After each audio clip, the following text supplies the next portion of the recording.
Se eu pudesse nomear ou intitular a pregação de hoje, eu falaria sobre a luta, né, que Satanás tem para dominar a nossa mente. Eu gostaria de ler com vocês aqui sobre um estudo, uma fala, na verdade, de Wilhelm Humboldt. Creio que seja assim que se pronuncia, tá, gente? Ele é um filósofo alemão, se não me engano, e ele fala: eu só tenho acesso ao teu pensamento através da tua linguagem. Isso é muito real. Vocês podem não me conhecer, mas vocês querem saber o que eu penso a respeito de um assunto. Como é que vocês vão saber se vocês vão chegarem até mim e conversarem comigo? Certo? Da mesma forma eu. Como é que eu vou saber o que você pensa sobre tal coisa se eu não chego e converso contigo? Então eu só tenho acesso àquilo que você pensa através daquilo que você fala. Logo em sequência, temos Langdon Gilkey, que ele é um teólogo, tá? Ele fala o seguinte: a linguagem não é um mero comunicador do pensamento, ela é o próprio pensamento. Então aquele ditado de que a boca fala do que o coração está cheio, é isso mesmo, tá? A nossa linguagem, ela acompanha o nosso pensamento. Porque às vezes até você pode pensar uma coisa meio errada e falar: não, eu vou dizer tal coisa para não pegar mal na situação. Mas o teu instinto, a tua intuição já está na tua atitude. Certo? Então nosso pensamento... Nosso pensamento, ele anda junto com a nossa linguagem. E David Clarke, ele também fala: sempre que alguém pronuncia uma frase, ela está fazendo algo. Essa frase aqui me pegou. Sempre que alguém pronuncia alguma coisa, ela está fazendo algo. E isso é real, porque não tem como você chegar e falar sobre alguma coisa pra mim e eu não estar fazendo nada. Hoje eu tô aqui pregando, conversando com vocês sobre isso, mas o que eu tô fazendo? Eu tô fazendo o que Deus me pediu, né? De espalhar a mensagem, de pregar o evangelho. O intuito aqui é que vocês conheçam um pouco mais a respeito da palavra e tenham mais conhecimento. Não é só eu chegar aqui e falar. Quando você tem uma amiga que tu percebe que ela tá para baixo, não tá muito legal, você vai lá e conversa um pouco com ela, e às vezes você vai lá e dá uma palavra de apoio. Mas não é só aquela palavra de apoio, você está falando: amiga, vai lá e faz isso. Toda palavra que a gente dá para alguém, ela já vem com uma ação, já induz a gente a agir de algum modo. Certo? E pensando nisso, e também na realidade, na atualidade que a gente vive, nós sabemos que nós vivemos em um mundo cheio de informação, certo? Então, eu até conversei que hoje em dia nós temos celulares, temos televisão, temos tablets, e realmente, de fato, é muita informação, e a gente também tem nosso momento de lazer. Quem é que não gosta de parar, de assistir um filme, às vezes assistir uma série? Qual é o problema nisso? Lendo o livro Mensagens aos Jovens, também os testemunhos de Ellen White, a gente começa a descobrir onde está o problema nisso, né? Antigamente ela usava muito a palavra livros e leitura, porque eu acho que era o que eles mais tinham na época, né? 1800 e pouquinho.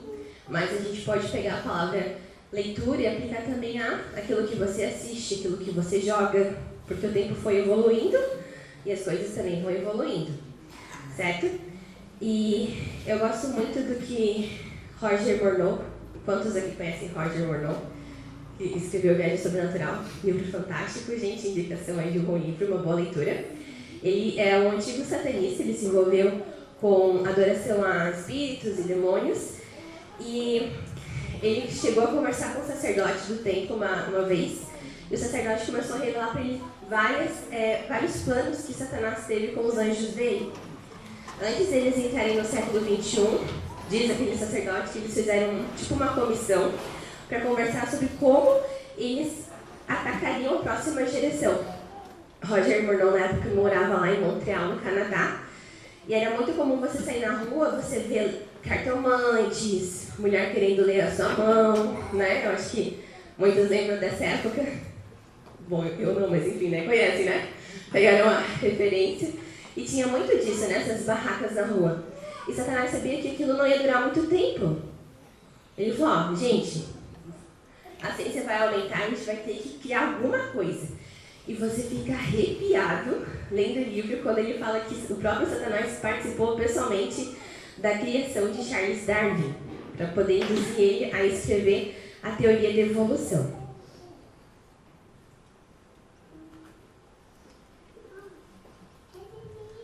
Então, um dos planos que a gente viu que ele implantou para o século XXI foi, de fato, essa questão da teoria da evolução, e ele falava, a gente tem que destruir a Bíblia sem encostar na Bíblia.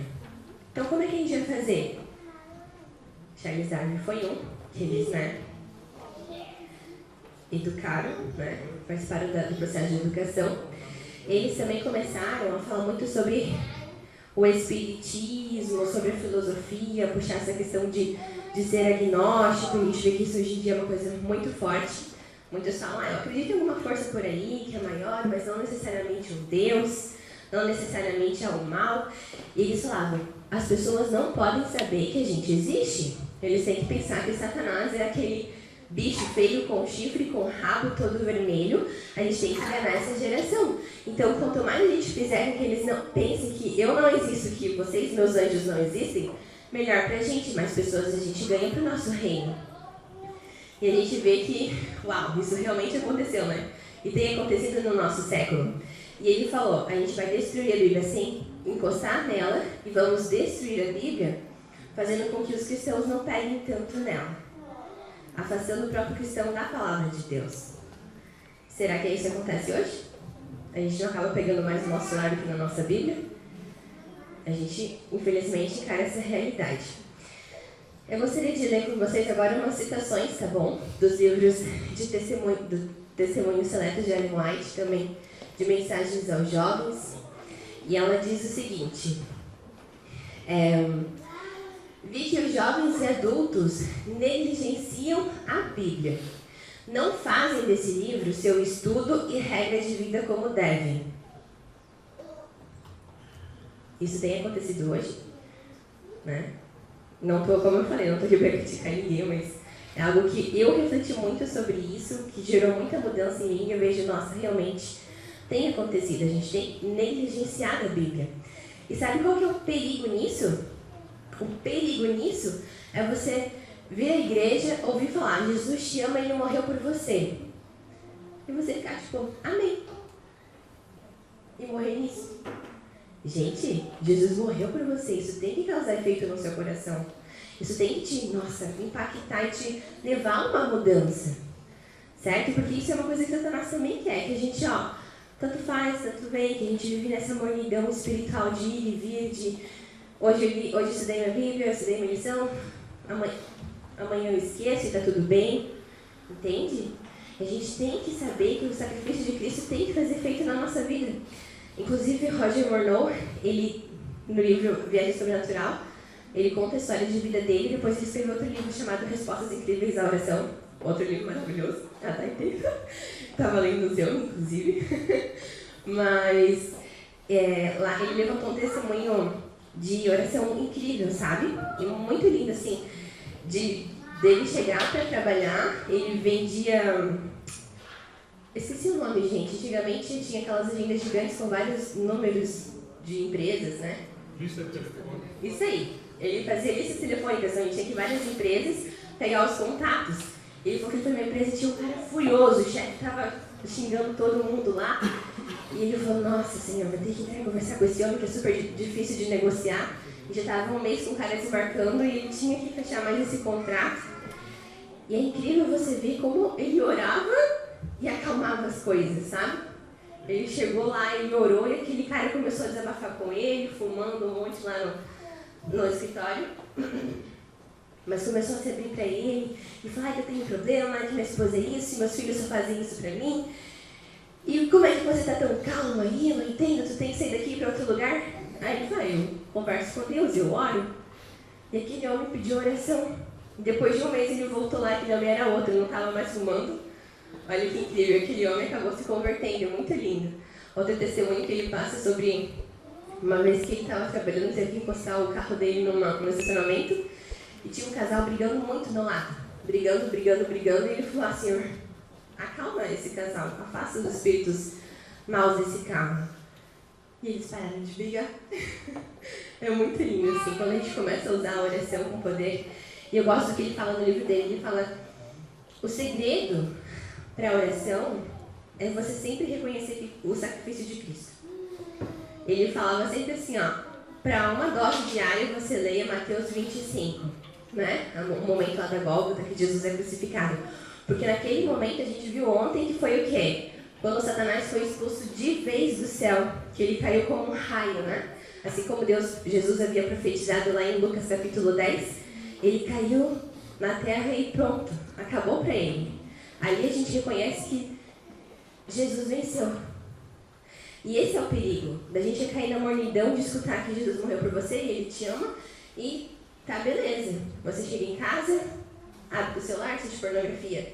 Tá beleza, passa finais de semanas maratonando uma série, não consegue ficar um final de semana sem ver um filme, tá toda hora ali no celular. Eu sei que é uma tentação hoje em dia, a gente para pra ver uma coisa às vezes, Instagram, TikTok, dá 10 minutos quando vê já passou 1, 2 horas, que você poderia estar usufruindo melhor esse tempo, se conectando com Deus, ou até mesmo estudando, lendo algum livro que te enriqueça em quesito racional para o teu trabalho, né? Para o conhecimento geral da vida. E a gente tem caído nisso, nessa repetição, aí que está o perigo. Lá em Testemunhos também, página 134 e 35, a Ellen White fala: histórias ociosas têm sido lidas atentamente enquanto a Bíblia é desprezada. E é isso que acontece. Quanto tempo a gente perde lendo alguma coisa que, enfim, vai te levar a um vício maior, a outra história, e você nunca tem tempo para priorizar Cristo. Lembrando que em histórias a gente pode considerar filmes também, né? Jogos, enfim. Ela diz também: e os que dão rédea solta à mente para divertir-se com histórias tolas e contos ociosos alimentam a imaginação, mas o brilho da palavra de Deus fica eclipsado. E não é que é verdade? Quando a gente está ali animado, você assiste um filme muito bom, uma ficção muito legal, você está lendo algo muito legal, depois você vai lá e vai para a Bíblia, não parece algo muito monótono? Às vezes a gente pensa, até sei a história, por que eu vou ler, ou vai lá e lê momentos que vocês querem mesmo. Então aí está o perigo, aí que a gente tem que se policiar. A mente é desviada de Deus, tá errado aqui. É destruído o interesse em sua preciosa palavra. E é isso que acontece, certo? Isso era um dos planos de Satanás para o nosso século e infelizmente é o que tem acontecido. E não só, estou falando aqui para a nossa realidade como igreja no Floresta, mas a nível mundial, né? No Brasil inteiro, no mundo inteiro. Isso é algo que nós temos vivido e que tem afetado a nossa comunhão com Deus. Isso cria uma agitação nociva, exalta a imaginação, incapacita a mente para a utilidade, afasta a pessoa da oração e a desqualifica para qualquer exercício espiritual. Isso é algo que a gente tem que tomar muito cuidado, muito cuidado. Às vezes a gente está aqui na igreja, está envolvido, mas você sabe que, enfim, eu me conecto um pouquinho com Deus ali, 10 minutinhos. Aí a gente chega aqui na igreja e acaba se frustrando muito rápido com aquele irmão que falou uma coisa que eu não gostei. E a gente sabe que a igreja é como se fosse um hospital, que está cheio de gente doente. Somos todos pecadores. Uma hora ou outra a gente vai acabar se ofendendo. Só que a gente tem que ter o quê? Maturidade. Maturidade para poder exercer as coisas espirituais. E vocês podem ter certeza, se na vida de vocês pararem para conversar com uma pessoa assim, ó, cara, que pessoa incrível. Tu olha assim e fala, mas essa pessoa é muito madura. Pensa em alguém que vocês admiram. Com certeza aquela pessoa já sofreu muito na vida dela. Já passou por muito perrengue. Só que ela fez uma decisão. Todos nós fizemos uma decisão. Mediante uma luta que a gente passa, mediante o problema que a gente tem tem duas escolhas. Uma, vou me vitimizar, vou criar uma casca grossa, vou ter raiva, vou ferir as pessoas ao meu redor, vou criar um muro de proteção. Ou dois, vou aprender com isso. Vou aprender com isso e ainda vou usar como testemunho para ensinar outros ao meu redor. Entende? Para salvar outras pessoas de mágoas, para salvar outras pessoas de traumas, de problemas, e vou aprender com isso. Pessoas maduras, pessoas sábias, são pessoas que sofreram. É aquela mesma história do diamante, para ele ficar bonitinho, ele é lapidado. Aqui, ó. E olha o exemplo maior que nós temos, Jesus Cristo. Ele veio para a terra, ele foi bem recebido? Não foi. Ele foi açoitado, com palavras literalmente, crucificado por nós. Então, por que a gente espera que nós sejamos sempre acolhidos em qualquer situação? Né? Não só na igreja, mas na vida em geral, quando a gente levanta a cabeça e decide seguir a Cristo. Só que o próprio Cristo, o próprio Deus que nós servimos, que nós entregamos a nossa vida, pede para que estejamos em grupo, pede para que estejamos na igreja congregando juntos. Entende? Às vezes eu vejo pessoas falarem: eu não vou mais na igreja porque fulano de tal me estressou, fulano de tal me irritou, não vou com a cara daquele. Ele fala o que pensa, eu acho ele muito insensível. Realmente tem pessoas assim. Só que você não está indo para um lugar perfeito, meu amado, você está indo para um hospital espiritual. Todo mundo está aqui buscando melhorar. Já que você tem essa percepção, sobe você um degrau nesse caminho. Amadurece com isso. Ora por ele. Deus não fala para você orar pelo seu inimigo? Isso é muito legal, porque eu passei por situações na minha vida que eu comecei a orar pelas pessoas que às vezes me incomodavam, meus inimigos. Depois eu comecei a gostar dessas pessoas. É engraçado, né? Inclusive até hoje tenho uma amizade super incrível com duas pessoas que me machucaram muito já. E a gente senta pra conversar e fala: caramba, olha tudo que a gente passou e olha onde a gente tá. E é isso que Deus quer. Ele não quer que a gente vire inimigo e, sabe, ficar sempre na raiva e se afastar de tudo e de todos. Não. Ele quer que você aprenda com isso, porque Satanás vai te tentar. E às vezes não é nem o próprio mal que chega, é a própria pessoa que não tem a educação, que não tem a sensibilidade. Porque pessoas ferem pessoas, são relacionamentos interpessoais. E a gente acaba se machucando, só que a gente tem que saber levantar a cabeça e falar: não, tudo bem. Porque se eu me rebaixar também para poder responder, eu vou perder o direito, né, a moral. Então a gente tem que saber lidar com as pessoas ao nosso redor. Deixa eu passar aqui. Vamos voltar. A palavra de Deus se torna desagradável, a hora de oração é esquecida, a menos, porém, que se quebre o encanto que os domina, onde em breve compreender que a porção do transgressor é a parte que lhes cabe. Gente, isso é um encanto, tá? É um encanto cair nesse ciclo de querer só assistir, de sair uma coisa nova, vamos ver e ficar nisso. Eu espero que muitos aqui não passem por isso, mas eu creio que muitos já passaram, ou até mesmo estejam vivendo por isso. Mas, vício, sabe, em novela, em séries, não sei, mas isso é um encanto e a gente tem que quebrar isso. Eu vou até mencionar um exemplo da minha avó, já falecida, né, mas ela ensinou muita gente com essa escolha dela. Antigamente só tinha TV a cabo não, TV normal, né, rede normal em casa, Record, Globo, enfim, e ela era viciada em novela. Gente, tudo quanto era canal tinha novela, aquela mulher sabia tudo. Mexicana, brasileira, a avó sabia de tudo. Até que um dia ela chegou em casa e estava passando a novela dela, ela desligou e falou: não vou mais assistir isso. Aí eu olhei pra ela e falei: não vai mais, vó? Ela falou: não. Aí a gente teve que rir, né, porque todo dia ela sabia os horários certinhos. Ela falou: não, Deus já tá falando pra mim não assistir mais isso e às vezes eu vou orar e eu não sinto mais a presença dele comigo. E eu fico lembrando que tal horário começa tal coisa. Isso aí é Satanás falando comigo, eu não quero falar com o inimigo. Amém. E ela nunca mais assistiu novela, né, mãe? A mãe tá aqui, a Adana. A avó nunca mais assistiu novela. E quando a gente colocava, ela vinha: tira essas coisas. Eu disse, nem era novela, mas era um filme, sei lá, isso não presta. Vai orar, vai ler a Bíblia. Ela era bem rígida nesse quesito. E hoje eu entendo, né? Porque às vezes a gente tem que podar uma pela raiz. Não fica nessa, não vou assistir aqui, eu vou assistir tal coisa. A gente tem que, às vezes, não, tudo bem, vou cortar por um tempo até saber que eu amadureci em relação a isso. E o pastor André Flores, ele até lançou um projeto sobre o jejum espiritual, que ele falou que tem muitos jovens lá na igreja que ele estava ordenando, que falavam: pastor, realmente você falou sobre isso e eu não sinto mais a presença de Deus. Os jovens ficaram tipo um mês só lendo. Gente, a cabeça de grávida. Não, espírito de profecia. Espírito de profecia e a Bíblia. e a lição, e se envolvendo, e a galera feliz com aquilo, mas dá uma abstinência imensa nas primeiras semanas. Se você cortar uma coisa que te dá prazer, que te gera prazer, que leva a ter nível de dopamina no cérebro, a gente sabe que todas essas coisas são estimulantes para o nosso cérebro, elas acabam viciando. Por quê? O nível de dopamina, que é o hormônio do prazer, vai aumentar.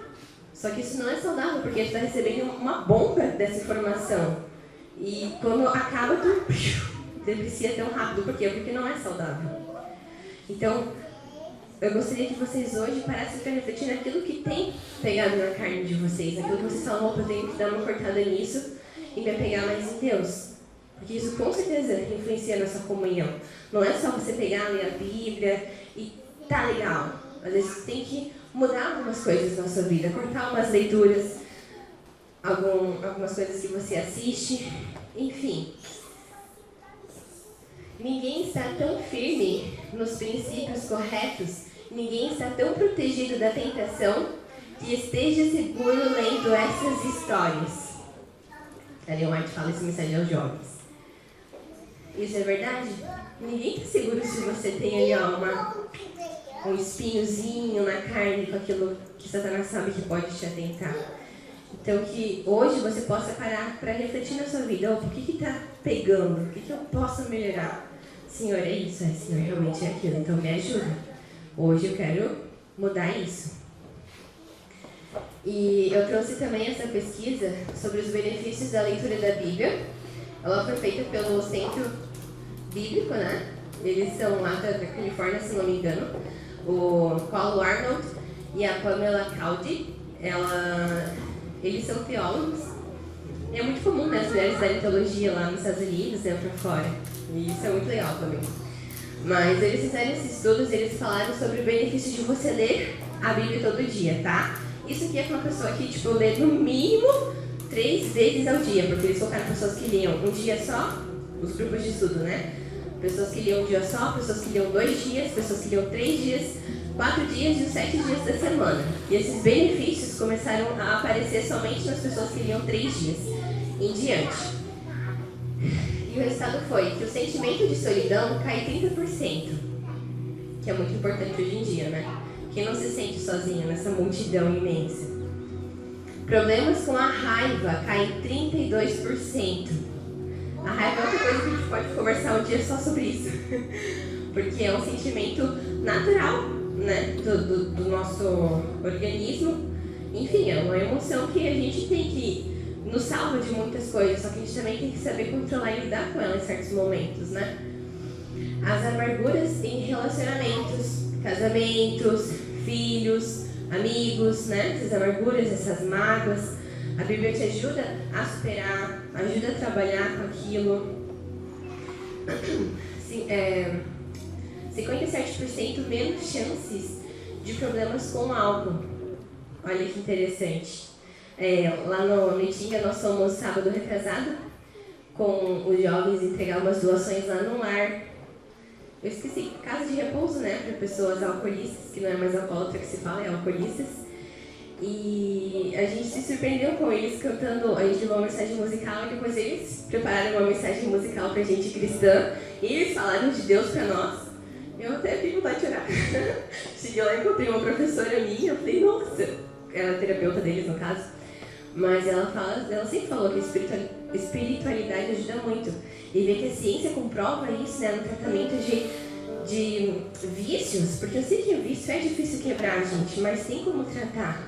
E Deus é a principal porta para isso. E a sua força de vontade, independentemente de qual seja o seu vício. A ação de compartilhar a fé aumenta 200%. Por que Deus fala, ide pregar o mundo no evangelho? Porque quando você conhece o amor de Cristo, você não fica só aqui, tu fica tipo, eu quero que você conheça o meu Deus, eu quero que você tenha transformação na sua vida, entende? Isso, na pesquisa, mostra que é 200%. E é verdade, a gente começa a ter tanta luz, tanta bondade no nosso coração, que eu quero que meu amigo também saiba disso, eu também quero que fulano de tal seja no céu comigo. E é sobre isso. O aumento no discipulado, 230%. Você começa a discipular pessoas, você começa a ser luz para as pessoas ao seu redor. Sentimento de estagnação espiritual caiu 60%. E, gente, se você tem Deus, tu não tá sozinho. Já melhor 70% da tua vida. Você sabe que tem alguém contigo. 61% menos chance de se envolver com pornografia, que tem sido o mal do século, tem destruído casamentos, relacionamentos. Solteiros que assistem pornografia têm dificuldade de se relacionar, certo? É um problemão que a gente tem no nosso século. 61%, peguem a dica, gente, leiam a Bíblia, por favor, se apeguem a Cristo. 68% menos chance de sexo fora do casamento, te ajuda a não cair em tentação, a não pecar. 74% menos chance de se envolver com jogos de azar. Lembra que eu falei, Ellen White disse sobre livros ali nas sessões, mas jogos também valem, filmes, séries também valem. Ou seja, se nós não temos uma leitura, uma comunhão diária com Cristo, a gente tem muito mais probabilidade de vencer desse mundo de pecado. E meu desejo hoje é que você possa parar para refletir na sua vida, tanto os jovens como os adultos, né? E falar, não, Senhor, eu quero mudar nisso e isso vai mudar hoje. Né? Que você possa ter a consciência daquilo que tem pego na sua carne, que Satanás quer lutar por você. Ontem, como nós lemos em Apocalipse 12, no último versículo do capítulo, fala que Satanás foi o dragão, foi expulso do céu. Ele veio para a terra com grande cólera, sabendo que pouco tempo lhe resta. Nós estamos no tempo do fim. Está acabando. E com certeza, as tentações do passado para as pessoas do passado são diferentes para as de hoje. E as de hoje são muito mais processadas, né? Então, que a gente possa lutar contra esse mal. Que a gente possa ver que a gente tem que melhorar e que a gente possa melhorar. O Senhor te abençoe e te guarde. O Senhor faça resplandecer o seu rosto sobre ti e tenha misericórdia de ti. O Senhor levante o seu rosto sobre ti e te dê a paz.